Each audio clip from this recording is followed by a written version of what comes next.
Hello दोस्तों, नमस्कार। स्वागत है आपका आज की इस वीडियो में। आज की इस वीडियो में बताने वाला क्लास 10वां की प्रश्नवाली 7.3 का क्वेश्चन नंबर 5। ठीक है, तो क्वेश्चन नंबर 5 में कह रहा है कक्षा 10 यानी कक्षा 9th में आपने पढ़ा है अध्याय 9 उदाहरण 3 के किसी त्रिभुज की एक माध्यिका उसे बराबर क्षेत्रफलों वाले दो त्रिभुजों में विभाजित करती है।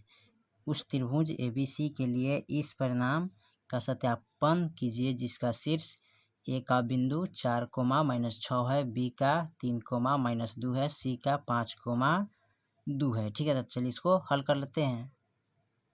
चलिए, तो आपको क्या करना है, एक त्रिभुज बनाइएगा। ठीक है, त्रिभुज बनाने के बाद उसके बीचों बीच एक क्या है, रेखा खींचिएगा जो कि समद्विभाजित करता है, यानी कि दो त्रिभुज बनता है। ठीक है, तो ए का निर्देशांक कितना है, बी का यहाँ पर है और सी का यहाँ पर। ठीक है, और यहाँ पर जो ए से एम तक लिखा है इस रेखा का निर्देशांक नहीं है। ठीक है, तो इसका पहले हम निर्देशांक निकाल लेते हैं। ठीक है, तो क्या करके विभाजन सूत्र से एम का निर्देशांक प्राप्त करेंगे। ठीक है, जैसे एम बराबर हमको निर्देशांक निकालना है, तो इसका फॉर्मूला क्या होता है विभाजन सूत्र का, x1 + x2 बटे 2 बराबर y1 + y2 बटा 2।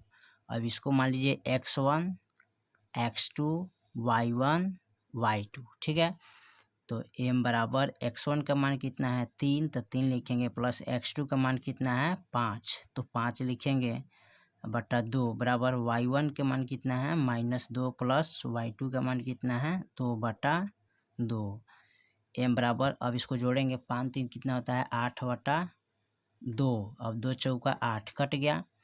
अब यहाँ पर इसको जोड़ेंगे तो माइनस प्लस माइनस तो 0 होगा, बटा 2 तो कटाएंगे तो 0 आ जाएगा।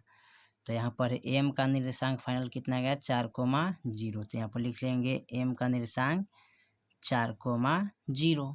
ठीक है, अब इसका क्या करते हैं, पहले ए बी एम का क्षेत्रफल निकालेंगे, तब उसके बाद ए सी एम का क्षेत्रफल निकालेंगे। ठीक है, तो चलिए यहाँ पर लिख लेते हैं। तो पहले लिखेंगे यहाँ पर ए का निर्देशांक है 4, -6, बी का निर्देशांक है 3, -2, एम का निर्देशांक है 4, 0। ठीक है, यहाँ पर लिख लेते हैं। उसके बाद लिखेंगे, इसको मानते हैं x1 x2 x3 y1 y2 y3। ठीक है, तो लिखेंगे त्रिभुज ए बी एम का क्षेत्रफल बराबर। ठीक है, तो 1/2 x1। ठीक है, उसके बाद लिखेंगे y2 माइनस y3 प्लस का x2 y3 माइनस y1। ठीक है, प्लस x3।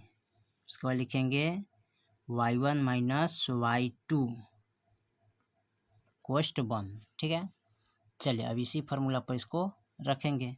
यहाँ पर लिखेंगे 1/2 कोष्ट बंद, x1 का मान देखिए, तो x1 का मान कितना है 4, तो लिखेंगे 4।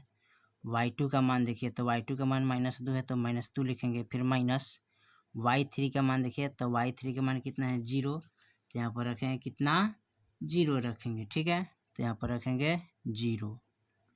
और देखिए x2 का मान देखिए, तो x2 का मान यहाँ पर कितना है 3, तो 3 रखेंगे। ठीक है, उसके बाद फिर क्या करेंगे, रखेंगे यहाँ पर y3 का मान तो 0, माइनस y1 का मान कितना है -6। ठीक है, प्लस x3 का मान कितना है, तो x3 का मान 4 है, y1 का मान -6 है, फिर माइनस y2 का मान देखिए यहाँ पर -2 है, कोष्ट बंद। ठीक है, चलिए उसके बाद क्या करते हैं, इसको आगे मैं हल करते हैं। यहाँ लिखेंगे 1/2 4 गुने, इसको जब जोड़ेंगे माइनस माइनस प्लस, तो 4 में 0 जोड़ेंगे तो -2 ही आएगा। ठीक है, प्लस 3 गुने माइनस माइनस प्लस, तो 6 हो जाएगा। ठीक है, प्लस 4। ठीक है, गुने माइनस है, यहाँ माइनस माइनस प्लस। ठीक है, तो यहाँ पर कितना हो जाएगा, माइनस यहाँ 6 है और यहाँ पर प्लस का 2 हो जाएगा, तो घटाएंगे तो कितना आ जाएगा 4 आ जाएगा, -4। ठीक है, अब इसको देखिए, 1 बटा 2 और 4 दूनी 8 माइनस का 8 प्लस 6 त्रिका 18 प्लस माइनस तो 4 चौका 16 हो जाएगा। ठीक है, 1 बटा 2, ठीक है, माइनस का 8 और माइनस का 16, ठीक है, तो जोड़िएगा तो 8 6 कितना होता है यहाँ पर, 8 6 14 1 1 2 यानी कि 24 माइनस का 24 और प्लस का 18 तो 1 बटा 2। ठीक है, अब देखिए माइनस प्लस माइनस तो 24 में से 18 गया, 14 में से 8 गया 6 माइनस, ठीक है, कटाइएगा माइनस का 3 दूना 6 कट गया। अब यहाँ पर इसको लिख सकते हैं ऋणात्मक चिन्ह छोड़ने पर, ठीक है, ये हो जाएगा माइनस का 3 एक रख देते हैं समीकरण 1। ठीक है, अब हल करते हैं उसके बाद यहाँ पर अब हल होगा त्रिभुज ACM का। ठीक है, अब लिखेंगे यहाँ पर अब त्रिभुज ACM का क्षेत्रफल बराबर, ठीक है, तो यहाँ पर इसका फॉर्मूला नोट कर लेते हैं। 1 बटा 2 कोष्ठ बंद x1 y2 माइनस, ठीक है, y2 minus y3 plus x2, ठीक है, यहाँ पर लिखेंगे इसका formula y2 minus y3 plus x2, अब y3 माइनस y1 प्लस का x3, ठीक है, और y1 माइनस y2 कोष्ठ बंद। ठीक है, चलिए अब लिख लेंगे इसका निर्देशांक इस त्रिभुज का। तो ए का निर्देशांक है 4 कोमा माइनस 6, सॉरी सी का निर्देशांक है यहाँ पर कितना, तो ये है 5 कोमा 2, एम का निर्देशांक है 4 कोमा 0। ठीक है, चलिए उसके बाद क्या करते हैं, इसको लिख लेते हैं।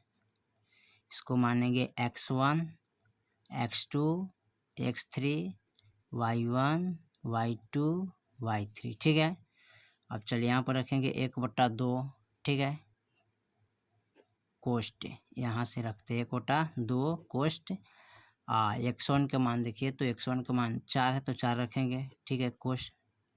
और देखिए उसके बाद फिर यहाँ कि y2 का मान, तो y2 का मान इसमें कितना है 5, तो 5 रखेंगे, फिर माइनस y3 का मान देखिए, इसमें y3 का मान कितना आ रहा है, तो y3 का मान है यहाँ पर देख लीजिए, y3 का मान 0, तो 0 रखेंगे। ठीक है, यहाँ पर, ठीक है, सॉरी इसको क्रॉस करते हैं, थोड़ा मिस्टेक हो गया, यहाँ पर लिखेंगे 1 बटे 2, ठीक है, कोष्ठ बंद x1 का मान जो है ना 4 लिखेंगे। ठीक है, उसके बाद लिखेंगे y2 का मान, तो y2 का मान यहाँ पर देखिए y2 का मान कितना है 2, फिर माइनस, ठीक है, और y3 का मान देखिए, तो y3 का मान कितना है 0, तो रखेंगे 0 प्लस का।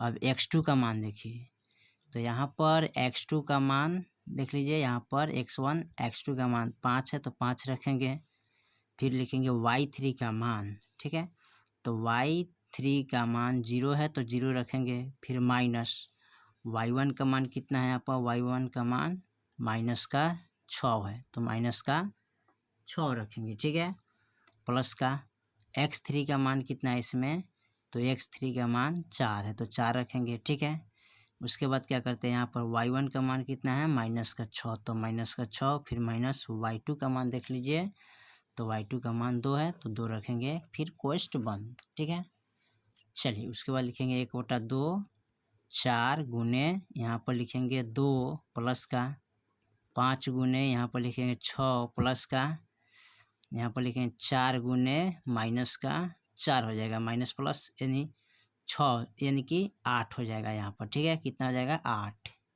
कोष्ठ बंद 1 बटा 2 4 दूनी 8 6 पचे 30 माइनस 4 अट्ठे 32 कोष्ठ बंद। ठीक है, अब यहाँ पर देखिए, यहाँ पर देखिए 8 है, ठीक है, और यहाँ पर 30 है, तो जोड़ लीजिए 1 बटा 2 दोनों को जोड़ेंगे तो कितना आ जाएगा 38 माइनस 32, ठीक है। अब 1 बटा 2 गुने इसको घटाएंगे तो कितना आएगा 6, और 2 तिहाई 6 कट गई, हो गया समीकरण 2, ठीक है। इसको मान लेते हैं समीकरण 2। अब लिख लेंगे यहाँ पर समीकरण 1 और समीकरण 2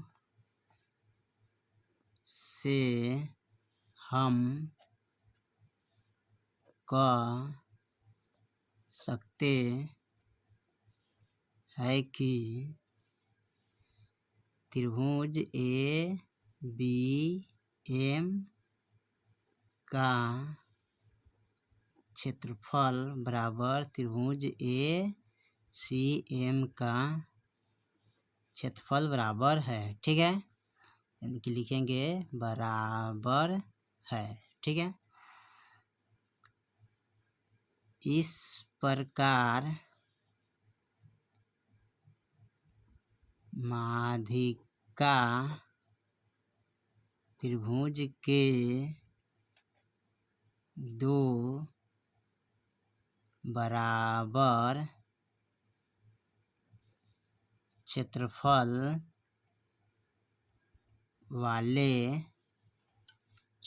वाले